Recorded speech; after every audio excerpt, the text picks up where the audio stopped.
Yes, tutandise n'ejjanzi eryali lyagala okubuuka n'enzige naye nga omanyi olugero akajja obunaku keemanya lwali terulina kwerabirwa mu nsonga nga zino.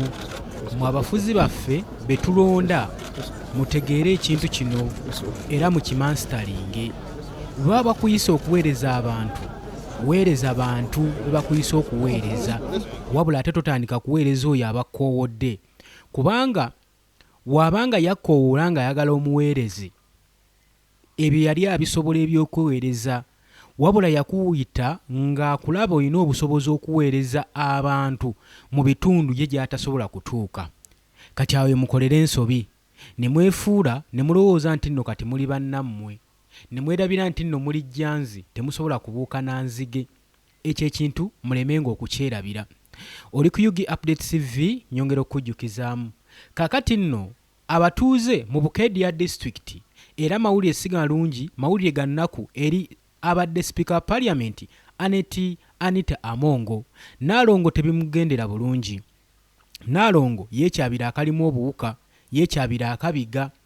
Kaakati information efuluma mu district y'e Bukedya, abatuuze oba abalonzi abawangalira ku kyalo ky'e Bukedya mu Bukedya District bavuddeyo nga beekalakaasa nga bagamba nti bo kino kimaze ebbanga kyenkana lya myaka ng'ebiri nga kibalumiriza, nga bagamba bo si basanyufu n'ebyagenda maaso mu kukolebwa, era bo tebalondangako Naalongo Anita Among.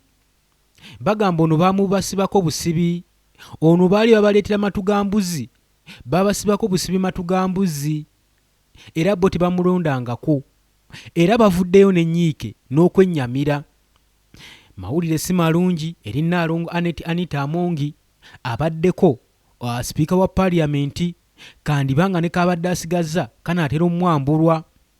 Njukira nti nno Mwami Yoweri Kaguta Museveni, chairperson w'ekibiina ekya NRM, we yali ayisa Central Executive Committee meeting nga bagenda okutuula, omukyalo ono Naalongo Anita Among teyalabikako. Ekyo tukijjukire, teyalabikako mu komiti eno. Eno komiti yali egisalawo baani abagenda okutuula mu cabinet minister. Ba cabinet ministers baali basalibwawo ku olwo. N'ekigambibwa nti Mwami Yoweri Kaguta Museveni agamba yatumira Anita Among abantu abawerako, omwali Tanga Odoi, munywanyi we Nfaafi, agenda amugambe nti no munnange newankubadde byazze bubi naye twagala olabikeko eno mu Central Executive Committee, chairman akuyita nga gwe vice chairman w'ekibiina.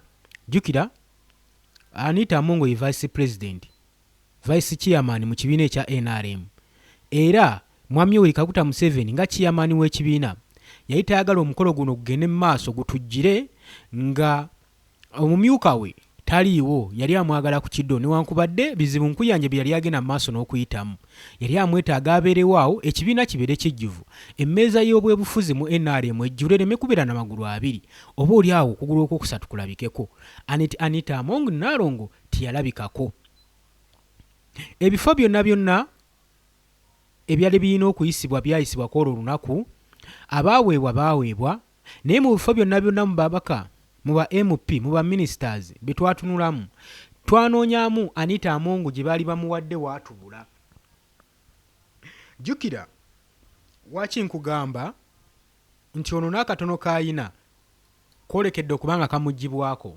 Obwa sipiika mmye, ekifo ky'obwa vice chairman kyamuvudde mu ngalo oluvannyuma lw'okugaana okukiika Central Executive Committee, chairman n'anyiiga, era ekifo ekyo ndowooza n'akimuggyako, takyali kifo ekyo. Kati aba asigazza akafo kamu we kati akabonna munigina akabwa Woman MP mu Bukedya District, of which nti abalonzi batandise okwekalakaasa n'okugenda mu maaso n'okulaga obutali bumativu nga bagaffe tumulondangako, mwe mwamutusibako.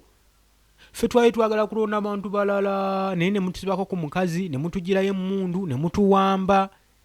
Byali bitya? Ngenda kubanga mbikuwa. Gwe kyoba okola subscribing ku Yugi Update TV okakase nti nno obeerako. Era nyongera okujjukiza nti oli ku Yugi Update TV ko sinzira obanga otuuliriza. Gwe ayagala okusharinga, kulikinga, kukomentinga, oli wa ddembe era okkirizibwa. tukyagenda mu maaso kakati bagamba bo tebamulondangako era chansi y'okulonda candidate gwe baali baagala ogwo omukisa gwabagibwako abantu b'e Bukeediya. Amawulire nno mabi eri Anita Among ayolekedde akaseera akazibu gwe mukwano gwange ali era mpuliriza. Bagamba ffe tetumulondangako era badimandinga wabeerewo buto bio elections okulonda kuddemu mu district ey'e Bukeediya. Bagamba ffe tetwabibala, ffe tumenda kumanya waki mwali mutusibako omukazi. Wabula ffe kyemuba mutukolera kiri ekintu kimu, muzeewo bio elections, leka tuddemu tulonde. Twagala okuddamu, twagala fresh elections wano mu Bukeediya. Kubanga oyo omukyala tujjukira bulungi nnyo yalwaninga ekifo kino ng'ali unopposed. Mumulawa kisoboka kyemugamba mu Bukeediya district temulimu bakyala balala bandiyetaaze kubeera mu kifo kino kumwesimbako, kyogamba batiitiizi nnyo okuteekawo competition eri abadde speaker parliament Anita Among. Ebibuuzo byabadde bingi naye nga omanyi nti sifaade balina okwanukula ansa ezo ne tusalawo tubisuule mugaluka tubyebalame ne tugenda mu maaso n'okusaka information munda tubuulirize abatuuze nti bannange kiki ekigenda mu maaso wano. Kakati nno ba residents okuva mu Bukeediya district bagenda mu maaso n'okukoowoola wabeerewo fresh elections mu district ku district woman member of parliament ku kifo kino nga bagamba nti bammibwa omukisa n'omwaganya, bammibwa opportunity ey'okulonda oyo gwe baali baagala okulifaalinga okuba presentinga okubakiikirira mu elections process yagenda mu maaso mu Bukeediya. Bagenda mu maaso n'okubanja nga bagamba momentum ezivuddeko ennaku eziyise emabega abatuuze bonna abaali beesowolayo nga baagala babeewo chance ey'okulonda omubaka yenna gwe baagala obakiikirira ogw'omukisa gwabammibwa tebaagufunamu. Era several local publicly bavuddeyo ne beexpressinga okubanga si bamativu. Bagamba we are not satisfied engeri ekifo kino ekifo kino gye kyalondebwamu omubaka ono, engeri gye kyajjulizirirwamu Anita Among, fere ebintu ebyo bwebadde twogera ku public nga bagenda maaso n'okubeera nga batwala ensonga mu batuuze nga tuwuliriza publication kikyegenda mu maaso n'okwogera ku lunaku olwabadde lwakutaano gwe mukwano gwange ali eyampuliriza. Jjukira nti oli ku Yugi Update Civic Sinziro banga otuwuliriza. Olunaku lwabadde lwakutaano gwe ali eyo wuliriza olunaku lwabadde lwakutaano njagala owulirize.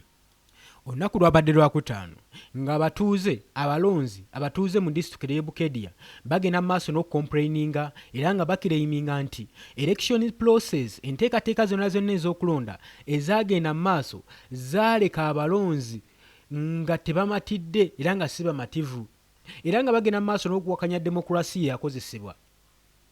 Bagamba demokrasiya esavingibwe newaffe ng'abatuuze tetwakkiriza demokrasiya ow'ekika ekyo, kubanga demokrasiya akkiriza abalonzi okulonda omuntu yenna abo amanga the competitors ku ba candidates abaagala okompitinga ku ballot paper okugenda ku ballot box bakkirizibwa okusinga okubanga balondawo bulonzi omukiise ng'alondeddwa woofiisi nga tewali agenda kubanga amuvuganya. Bo bagamba demokrasiya si waati wakola. Demokrasiya atuwa omwaganya fenna okusalawo okgenda okusuula akalulu mu bokisi tulonde oyo omukulembeze gwe twagala tukiikirira, so oyo omukulembeze abalondeddwa woofiisi era tusongeddwako nti gwe tuba tulonda. Era bo bagenda mu maaso n'okubanga beemulugunya. Kakati nno omutuuze omu Patrick Okurut era ng'ono mutuuze wa Kabarwa mu district y'e Bukeediya yagambye nti abantu bangi mu Bukeediya bawulira nti tebafuna chance eronda woman member of parliament gwe baali baagala. Okusinziira ku ye agamba nti kooti yakola decision neshapinga race eno effectively nedinayinga abalonzi omukisa ogw'okubanga bakola choice yaabwe ey'okulonda omuntu w'okubakiikirira mu parliament wuliriza ebintu bikaaye kugambye si birungi eri Naalongo abaddeko Speaker wa Parliament Anita Amongi era nga bo bagamba nti we did not elect our district woman member of Parliament. We want to participate in the election process and choose our leaders, but that opportunity was taken away from us. Abatuuze boogedde nga bakambwe mu luzungu oluyitirivu ennyo nga bagamba nti ffe tetwalonda district woman member of Parliament owaffe gwe twali twagala ow'okumutima. Baali baagala nabo bagamba baali baagala okuparticipatinga bakiikirire mu electoral process ng'era nga babweba omwaganya ogw'okulonda omukulembeze naye omukisa ogwo gwabatwalibwako tebaagufuna. Bagamba omukisa ogwo tetwagufuna, omukisa ogwo gwatutwalibwako ffe ab'e Bukeediya, era tugenda mu maaso n'okwemulugunya ffe nga ba residents tetuli bamativu na byava mu kulonda. Tetuli bamativu na byava mu kulonda. Kakati nno wano woba osimba akati gwe mukwano gwange ali eyampuliriza ndowooza eddakiika zino ze nkwadde 10 zikumaze okugattagatta bye tugenda mu maaso n'ekigendererwa ekigenda mu maaso bikumaze okugattagatta ekigendererwa ekigenda mu maaso n'ekikolwa ekiri mu kukolebwa ku bigenda mu maaso kati yeyo gavumenti naggambye oyagala okubuuka n'enzige by'ofuna. Wuliriza, abatuuze mu Bukedya district bavuddeyo okwekalakaasa ne batuuka n'okudimandinga bio elections ziddemu zituulwe eri abaddeko Speaker wa Parliament Anita Amongi. Ensonga zino njagala ozirabe mu ngeri bbiri. Bwe baba tabanga abatuuze be bakoowu nga baakoowa dda nga bamaze n'ekizigiro kino ku mutima, ku sayidi endala kijja kuteebereza okubanga gavumenti eri mu kintu kino ng'egenda mu maaso n'okuzannya omuzannyo guno. Kuba gavumenti weba eyagala okusangulawo ku political landscape emakinga sure nti nno buli joint gy'oyina ku byobufuzi bagikugjamu. Kakati abatuuze okuvayo okwekalakaasa tugambe nti nno coincidence ezzebugi nga abatuuze beekyawa bwekyayi oba waliwo akikumamu omuliro oba NRM gavumenti eyagala kusangulira ddala Anita Amongi mu byabufuzi. Twabagamba nga tebawulira. Kati twebuuza ani akiteekamu amaanyi, luli eri mwali luddawa, waaki bavaayo kati? Bandibanga baasayirentingibwa era tujjukira bulungi ensonga ezimu zaatwalibwako mu kkooti. Omulamuzi n'asalawo adinayinge opportunity eri abalonzi ne basalirawo mu ofiisi nti ono agenda kurunninga electoral process nga ali unopposed. Munnange nga waali Speaker wa Parliament. Ebyo byonna twabiraba era abatuuze baabiraba era ne basirika nga balindiridde akaseera akatuufu ak'okuvaayo okubeera nga beetottolako n'okulaga obutali bumativu bwabwe. Wuliriza, eno no controversy statements ezigenda mu maaso. Wuliriza, controversy statements zino ezigenda mu maaso event eyabeerawo during parliamentary elections period nga ba several women nga bagenda mu maaso n'okubeera nga expressinga interest mu challenge eri Anita Amongi.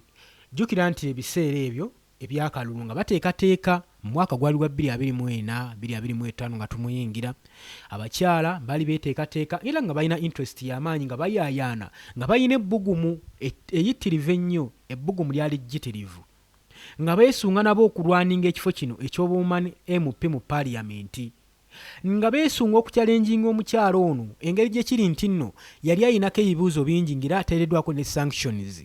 Era tujjukira bulungi okwekalakaasa mu kibuga Kampala kwaliwoko nga bagenda mu maaso nga babanja nti baagala okulizayininga okwa Anita Amongi, nga baagala Speaker Parliament Anita Amongi alizayininge. Ebyo wabiraba okwekalakaasa bannayuganda bangi abaakwatibwa era bangi abaasibibwa nga babanja okulekulira okulizayininga kwa Anita Amongi nkubwa Speaker obwa Parliament. Wuliriza, kakati olw'eddibu eryo ne weakness eyo yaliwo yali ekubamu ebituli mu bufuzi bwa Anita Amongi. Abakyala bangi mu Bukedya district baavayo ne beezuula era ne beepika nga balaba mu butuufu bajja musobola singa bagenda gundi engeri gye bakuŋŋaanyiza abalonzi beeri n'abeeno ate ku bigenda mu maaso abantu nabo kyaka bamukyaye bagenda mu race ng'ekigendererwa ki kyakukyalenjinga Nnaalongo Anita Amongi ku bwa Bukedya district woman MP seat. Ekifo kino nga nabo bakyetaagako kopi. Munnange wuliriza race yagenda mu maaso era yali attractinze tension ey'amaanyi eri abakyala abeesunze okuba nga bayitawo okuvuganya ku kifo kino era ng'abamu basuubira nnyo okuvuganya okw'amaanyi nga basuubira ebbugumu mu Bukedya nga basuubira omuliro. Kwabadde nga kulindirira mupiira gwabaddewo wakati wa Arsenal ne PSG. Omupiira gwabaddemu omuliro. Kati nno neweekuti okulonda mu Bukedya district kwalabikawo ko omuliro nga gubumbujja. Oli ku Yugi Updates TV kwokyali gwali eyo mukano gwange gwayakatweyungako. Kirirako wansi ekigambo subscribe wekiri kikoneko obeere ng'otweyungako. Gwe ayagala okusharinga naffe tukuwa omwaganya twali buzibu tambuza akatambi tambuza eggulire lisobole okutuukako oyo gwe twagala. Newankubadde political landscape yagenda mu maaso n'okukyalenjinga legal challenges emerged nga bagenda mu maaso n'okuteekawo eligibility eri bakandidenti abamu. Eligibility bwe busobozi bwe butuukirivu ebisaanizo bateekawo ebisaanizo eri bakandidenti abamu era olw'okuteekawo ebisaanizo kino baakitwala mu kkooti era court proceedings zagenda maaso n'okweshoninga oba bacontestors abagenda maaso n'okubeera nga baagala ekifo kino balina requirements ezeetaagisa okontestinga mu Bukedya seat. Batandika okuteekawo requirements ezitaliiyo ezitasoboka zetutulabangako nga bazitaddewo ku muntu okwesimba ku bwa woman MPs era ne balemesa buli kiisi eyali ayina ebbugumu eyali yeesunze okuba nga avuganya Nnaalongo Anita Amongi. Kooti n'egamba tubuusabuusa, wuliriza statement ya kooti, tubuusabuusa okubanga abantu bano bonna abaagala okukontestinga ku kifo kino nti bali eligible era requirements ze balina zibamala okubeera eligible okontestinga ku kifo kino ekya woman MP mu Bukedya. Kooti n'egamba tebasaanidde, empapula zaabwe za kibuggwe n'ebimu tebabiina, teboogera bye baagala nibawuza kimu mubulako kino mubulako kiri kino kibulako waliwo ekibulako. Ensonga wezito we zaali gwe mukwano gwange ali eyampuliriza ku kifo kino ekya woman MP mu Bukedya. Kino ekifo kye kireeta Speaker Anita Amongi abadde Speaker wa Parliament Anita Amongi Nnaalongo mu Parliament. Lwaki bino byonna mbikugamba?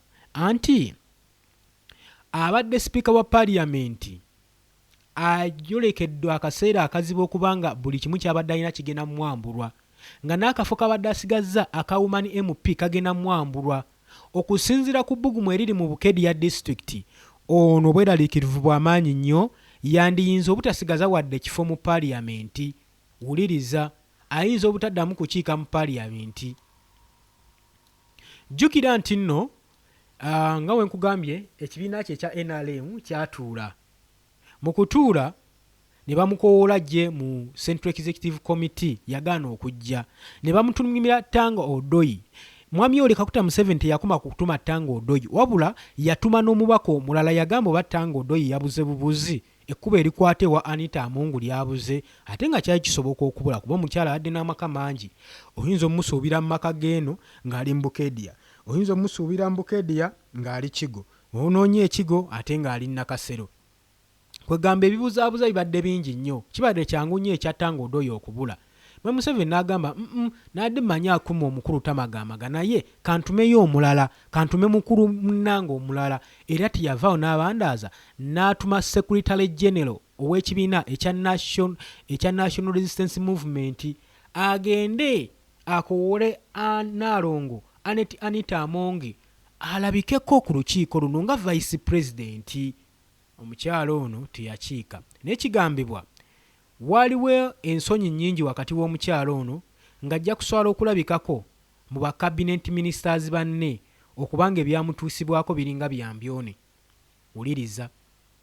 Naye famire ye kwolwo yavaayo neyisa ekiwandiiko ng'egamba mwandibadde musuubira mutya Anita Among okutuuka ku mukolo gwammwe ng'ate tali seefu ng'emmotoka zonna ezandimutambuza mwali mwaziwamba, emmotoka ze yali akozesa ku paliamenti mwazisitaginga ziri ku paliamenti, ziri mu parking, kyokka ezize ze yeesiga zaawulira nti ali seefu mwaziwamba ziri ku poliisi. Kati mwali musuubira mutya Anita Among okutuuka ku miitingi yammwe? Ebyo ne tubimma amazzi. Oli ku Yugi Updates TV nyongera okujikiza ku sinzo bango tuuliza gwe natanatweyungako kirira wansi waliwo ekigambo subscribe kikoneko oberenga otweyungako butereevu bulambalamba. Kakati nno nga tufollowinga legal process ba candidates abaali bayina essuubi okuchallenginga Naalongo Anita Among baali disqualified, baawandulwa mu lwokaano ne babagamba temusaanidde, era they were cast away. Court ruling ultimately yaleka Anita Among nga talina opponent n'omu mu race. Kooti mbu ye yasalawo bali bonna babawandula nga badi disqualified mbu. Kati Anita Among Naalongo n'asigala mu race eno nga talinaako competitor nga talinaako opponent n'omu. Era n'avaayo, kino kyamuleetera okubeera nga adikiralingibwa oba nga alangirirwa ng'omuntu eyali unopposed mu kifo kino. Amaanyi gaali mangi ebiseera ebyo, obuyinza bwali bungi, era gwe ky'obumanya n'ettooke lyali lingi.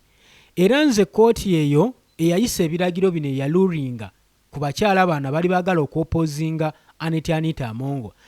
Omulamuzi ne kooti eyo beetaaga bonna bali kakiiko k'essiga eddamuze beetaaga okunoonyerezebwako, nabo balinkinga mu buli bw'enguzi bateeka okubeera nga baafuna ekyoja mu miro okusobola okuyisaawo engeri etasaanidde okuyisaawo Anita Among. Kitegeeza no waliwo enguzi eyakozesebwa ate obutali buguziguzi, eno yali nguzi ey'enkukinala. Wuliriza.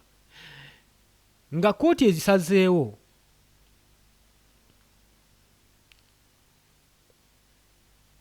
nga bwe yali esazeewo, abatuuze abamu baagamba ebyava mu kulonda oba ebyava mu kusalawo kwa kooti bali si bamativu nabyo era bagenda beemulugunya, naye munnange engeri obulamu gye businga ebifo ebyali bagendako ne basalawo babimma amazzi. Era bagenda mu maaso n'okuinsistinga nga balemerako nga baligaadinga nti wakati mu mateeka procedures ze baayiseemu newankubadde bayise mu mateeka, abalonzi balina okubeera nga bali meaningful, nga baweebwa omukisa okuparticipatinga n'okuselectinga oyo representative waabwe mu paliamenti agenda obbakiikirira nga baba disitulikiti. Newankubadde kooti kale yali esazeewo, naye kooti kino esaanidde okuba nga ekitunulamu. Kakati nno omukyala Caroline Amuge ono nno omutuuze era mu Bukedya Town Council yagambye nti communities nnyingi nnyo ez'aba members bagenda maaso n'okudisikasinga ku nsonga eno. Gye buvuddeko ng'okulonda kuwedde, bo baali babiriivinga nga bagamba nti beetagayo fresh elections. Kino kijja bayamba okurestoringa public confidence saako n'okuteekawo democratic process mu disitulikiti yaabwe era basuubira nti okulonda kwe kwaggwa twetaaga gavumenti etukolereyo by elections era bagenze maaso n'okuba nga bakidisikasingako. Bino byonna gano gonna amapeesa n'amafumu gagenda maaso n'okufumitibwa mu mugongo gwa Anita Among abadde sipiika Nnaalongo. Akaseera kazibu wuliriza. Era nga bo bagamba abatuuze, we want by elections in Bukedia. People should be allowed to participate in electing their representative. That is how democracy works. Nga bagamba nti balina okuba nga baddamu by elections okulonda kudde mu Bukedia. Nti abantu balina okuba nga bawe omwagaanya omukisa okuparticipatinga okukiikirira mu kulonda oyo ayinza obba presenting oyo agenda obbakiikirira mu paliamenti nabo balina omwagaanya nti weegutyo democracy waakola so si kusinzira mu office ne mugamba oyo gw'oba oyisaawo oyo gw'oba olonda. Agamba ebyo tebikola.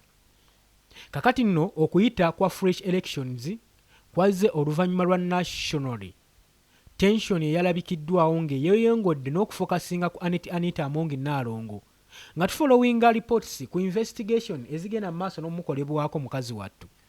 Bagenda mu maaso n'okudevelopinga bagenda mu maaso ne political discussion eri mu Bukedia ne district eziriraanyeewo banneyiba baabwe mu Teso sub-region bagenda mu maaso n'okuteesa ku kintu kino. Kakati nno okusinziira ku interview ezavudde mu publication ba residents bagamba nti benkalojinga abantu bonna abasinga obungi bagezeeko okubeera nga bateekawo ebibuuzo eri political representation era ne accountability bateekewo n'embalirira. Abamu basuubira nti embeera eno ejja kuteekawo omukisa okonsidalinga engeri ki abalonzi gye balina okulonda engeri ki abakulembeze gye balina okulondebwamu era n'engeri abalonzi gye balina okubeera nga balipresentingibwamu nga bava ku process ey'emabega. Kakati political observers ntegeeza bakalabalaba ba political analytics bagenda maaso n'okunootinga nga bagamba bademandinga for fresh elections nga bagenda maaso n'okuraisinga eri empulira y'aba citizens mu Bukedia district nga bagamba bagenda kubeera nga bali disconnected okuva mu electoral process era nga bagamba public erina okuteekawo obwesigwa mu institution okustrengtheninga eri abalonzi okuwulira choice yaabwe nti eri kwegamba essizaamu ekitiibwa empulira yaabwe ne choice yaabwe ey'okulonda essibwemu ekitiibwa nga bba abalonzi. Ate abamu bagamba newankubadde bagenda mu maaso n'okupointinga ku decision eno nga bagamba fresh elections erina okufollowinga constitutional and legal procedures. Electoral process mu Uganda egoverningibwa ne specific laws. Kitegeeza nti by elections erina okurequiringa appropriate legal grounds era n'okuprovinga okuva mu relevant authorities mwaba balina obuyinza oziteekawo. Tugenda mu maaso mu Bukedia ebigenda mu maaso eri obukulembeze ebbugumu ligenze mu maaso n'okweyongera naddala mu trading centers mu butale saako ne mu communities omugazaringibwa abantu. Abatuuze bagenda mu maaso n'okuteekawo debit ey'okubanja elected officer era nga bagenda mu maaso n'okuexpectinga okuteekawo speculations ezinyingi ennyo era nga basuubira nti bajja kubeera nga basuubira okulonda okuddibwamu naye waliwo okubuusabuusa kw'amaanyi nnyo eri ofiisa abatwala nga tali elected n'abatuuze.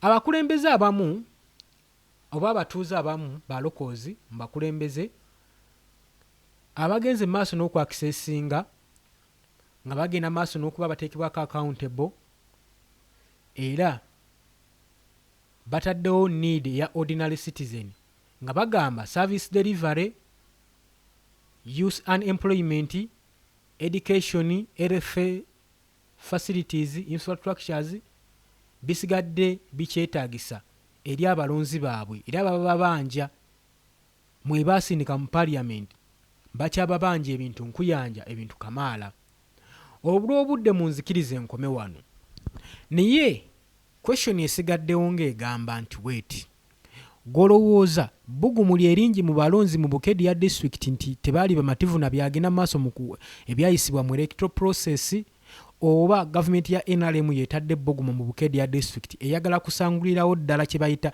Nalongo Anita Amonge mu byobufuzi bya Uganda. Osobola okujja mu comment section n'otuterawo endowooza yo. Obadde osikuyigi update CV kusinze obango otuwuliriza gwe yagala otweyungako nkutegeeza nti kirira wansi waliwo ekigambo subscribe kikooneko obeere ng'otweyungako. Mbagaliza olunaku olulungi kansuubire nti n'eggandalo lya weekend libadde litambula bulungi nnyo. Mbaagala nnyo mweraba.